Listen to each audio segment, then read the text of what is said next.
So, as I mentioned in that last email, I think you did better than maybe you think you did on the rhythm stuff. So, like 1 and 2, you did well.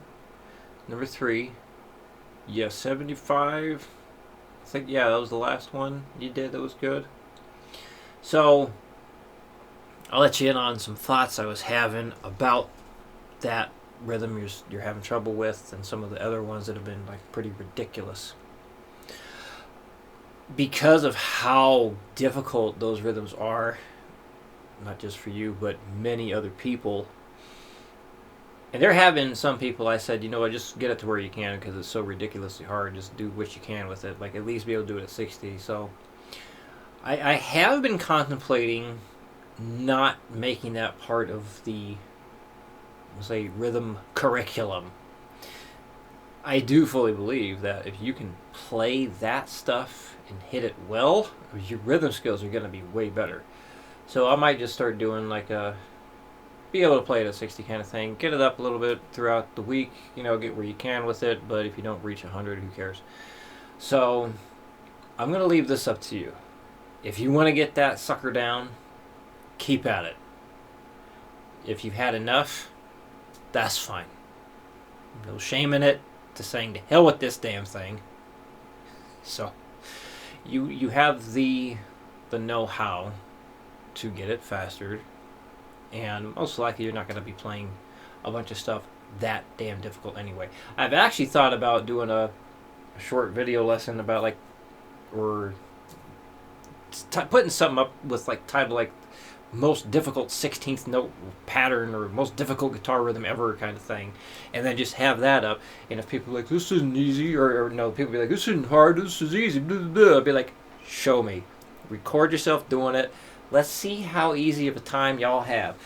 Because I know it's a pain in the ass. You know it's a pain in the ass, and a handful of students I've worked with also know it's a pain in the ass. So, your call. If you'd like to say, okay, and be done, that's fine. I'm happy with where you got with it. It's stupid hard. It's stupid hard. It really, really is. So, 3 new things. First one leads you into the next one. The third one will lead you into what we'll take a look at next week. Okay. So, we got a dotted 8th note, which lasts 3/16 notes. So remember, when you add a dot to something, you extend the length of it by half. So half of an 8th note to 16th. So where you're adding the length of a 16th note to the 8th note when we add the dot. So we got the beat of solid 16ths first to establish how you're strumming, how you're counting, the 1, E, and when you get here, remember, this lasts 3/16ths. So that's going to take up that duration right there.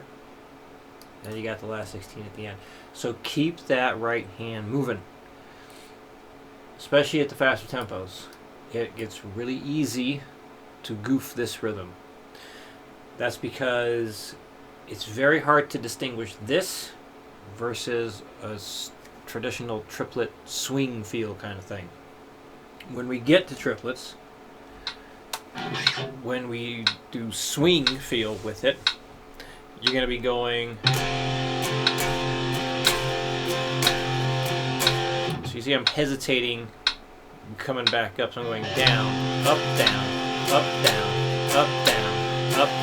So that's how we typically do that swing or shuffle feel, which is basically a triplet kind of thing. With this, you don't want to leave your hand down when you're going because it gets way too easy to mix those two rhythms up. So we keep the right hand going the whole time. And here we go.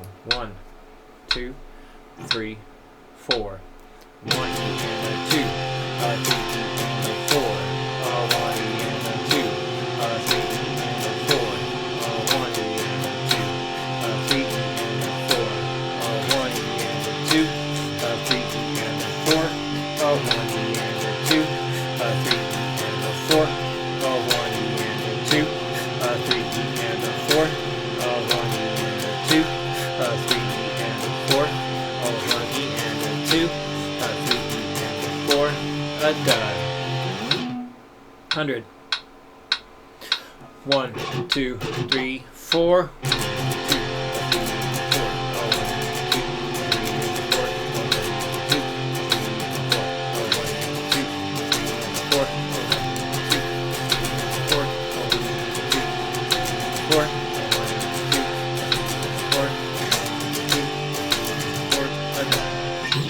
So you may notice my hands just kind of do like a little bit of a jiggle looking thing. So it's moving, keeping in time with what's happening here. Okay, so now, nothing but the dotted 8th with 16th note. I decided, hey, let's move some suspended 4 shapes around. Something we haven't done yet. 60 beats per minute. 1, 2, 3, 4. 1, 2, 3, 4. 1, 2, 3, 4. 1, 2, 3, 4. 1, 2, 3, 4. 1, 2, 3, 4. 1, 2, 3, 4. 1, 2, 3,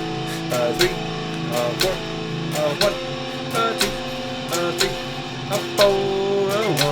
1, 2, 3, 4. Done. 100. 1, 2, 3, 4. 1, 2.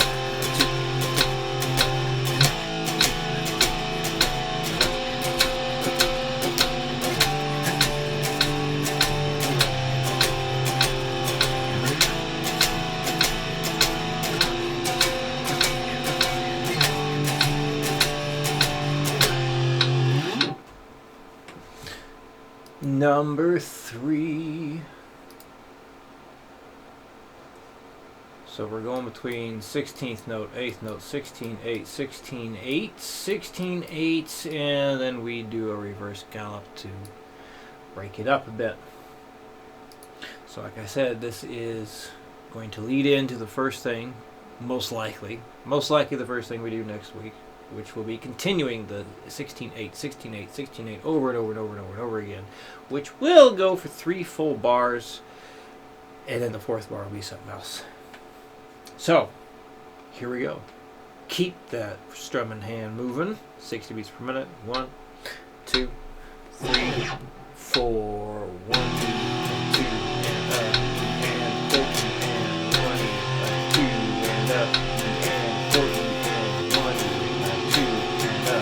and 14, and 20, and 2, and up, and 40, and 20, and 2, and up, and 40, and 20, and 2, and up, and 40, and 2 and up, and 40, and 1, 2, and up, and 40, and 1, 2, and up, and 40, and boom. If you feel like it. 100, 1, 2, 3, 4.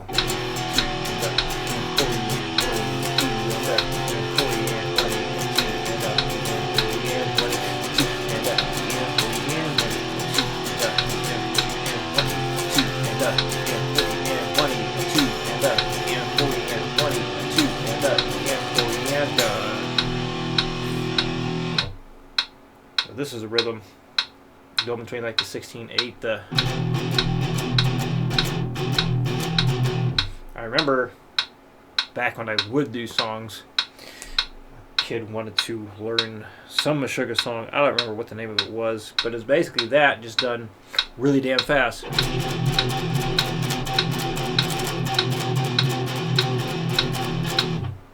So, a lot of the rhythm stuff that we do gets, I guess you can call it djenty. I feel weird using that word. When I do things like that, I have like blast beats and whatnot going on. So it's, to me, just very syncopated death metal. Which is what this band does.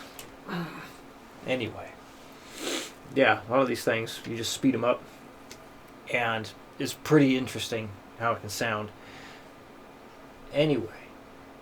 So, what I'd like you to do here for the theory for the week, I have to move on to add 9 chords. So the name implies what you'll do. You're going to add the ninth interval to triad chords. So the ninth interval is the same note name as the second interval. It's an octave apart. Typically when I see the 2 present in a chord,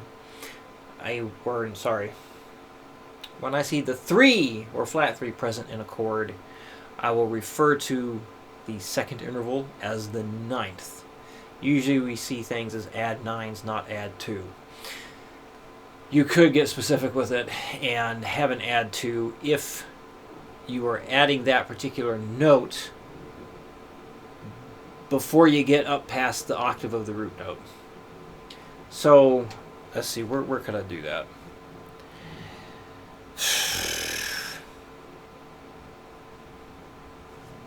Like, okay, so here's an A minor shape, and if I made that here, then I would need the C notes, which we could do here.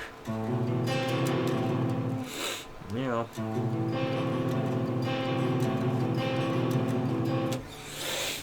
Switch this. So typically, like an A minor add 9.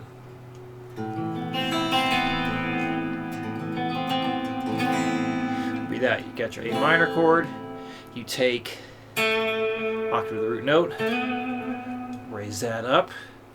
You may have played this chord before. It's an awesome chord. So, looking at it here, it's like, okay, well, I can play the B note here, which is the 9 or 2. So there's your 1, 2, there's your 5. So basically, it's just went a second chord, and then adding the flat third up here.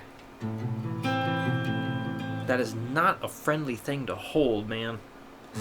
Good God.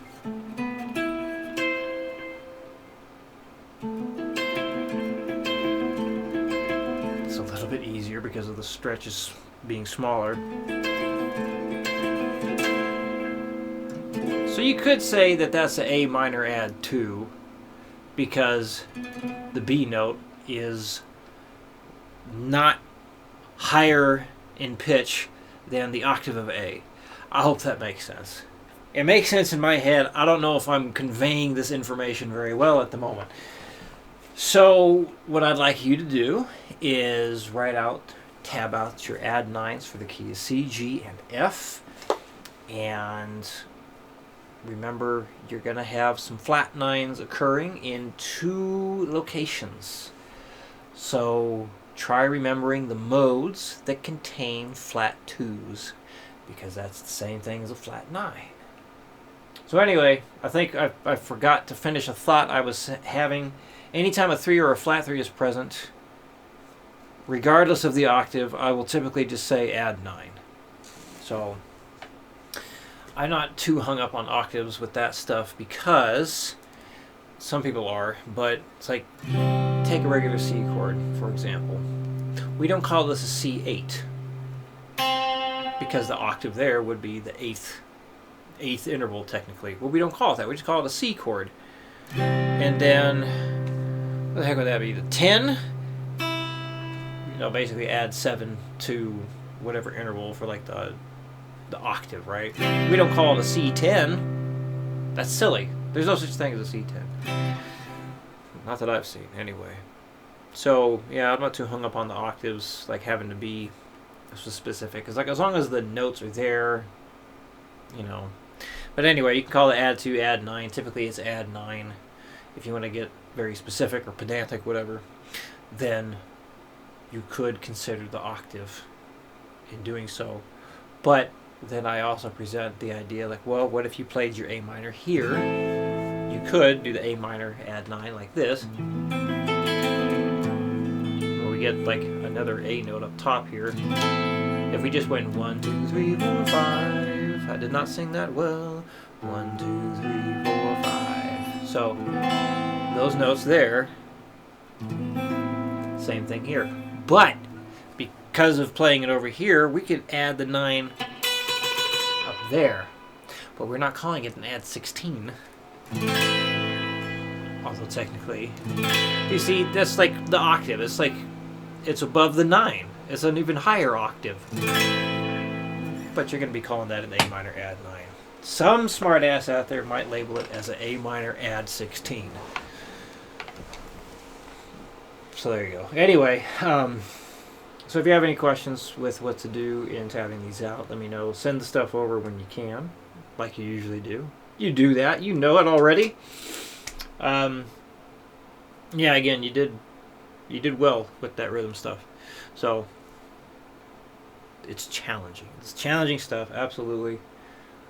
And yeah, I'll see you again in your next video.